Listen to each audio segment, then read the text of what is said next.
Bonjour et bienvenue sur cette nouvelle vidéo qui va présenter un projet orienté rétro gaming. Et donc mon projet serait de prendre ça et d'en faire un truc comme ça.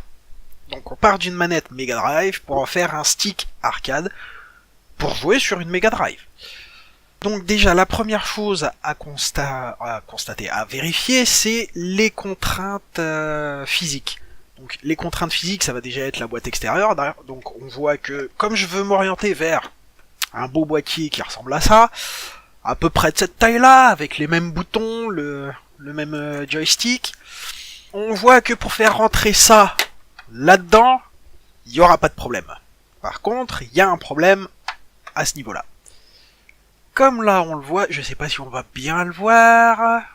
Hop, on met un peu sous toutes les coutures la prise.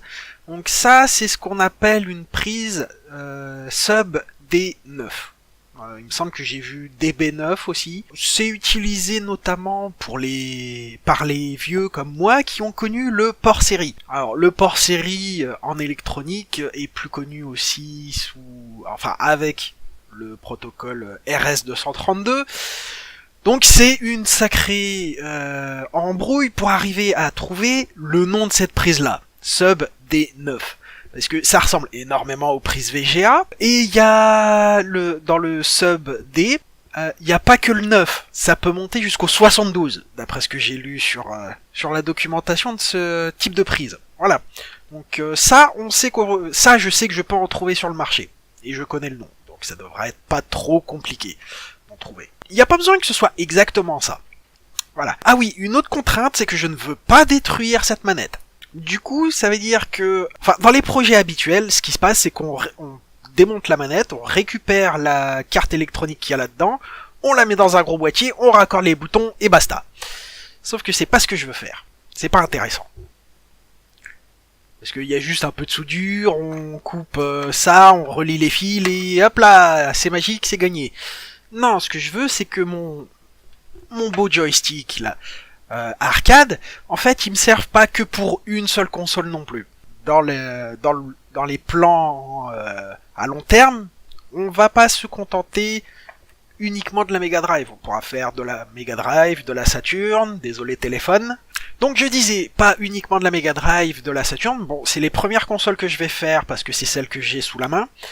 J'investirais peut-être dans une NES, une Super NES, pour essayer de faire un truc relativement universel. Pourquoi pas aller faire PlayStation 1, Saturn, Super NES, Mega Drive. Déjà ces 4 consoles-là, si j'arrive à le faire, ça sera cool. Donc ça veut dire que la puce qu'il y a là-dedans, je vais pas forcément la réutiliser. Ça sera pas efficace de réutiliser tous les schémas de cartes qu'il y a là-dedans pour ensuite tout câbler sur les boutons, utiliser des petits boutons comme ça pour sélectionner la position si on veut telle ou telle console. En plus, il va falloir les prises différentes pour chaque manette, et vu que c'est des prises qu'on dit propriétaires, donc spécifiques à chaque marque, ça va être un enfer. Je veux aussi que, comme ce stick-là, ça fasse turbo sur les boutons. Au final, on va s'orienter vers un microcontrôleur pour gérer tout ça. Le plus chiant, ça va être les différentes prises. Ce qui veut dire que soit je me débrouille pour avoir les connectiques, ça veut dire donc casser du matériel pour récupérer les connectiques, tout simplement. Ou alors, il va falloir modder les consoles pour avoir un stick universel. J'ai d'idées. Ce serait plutôt de modifier chaque console, le port manette de chaque console, pour en fait adapter ça sur le stick. On fait un câble universel qu'on va adapter à chaque console.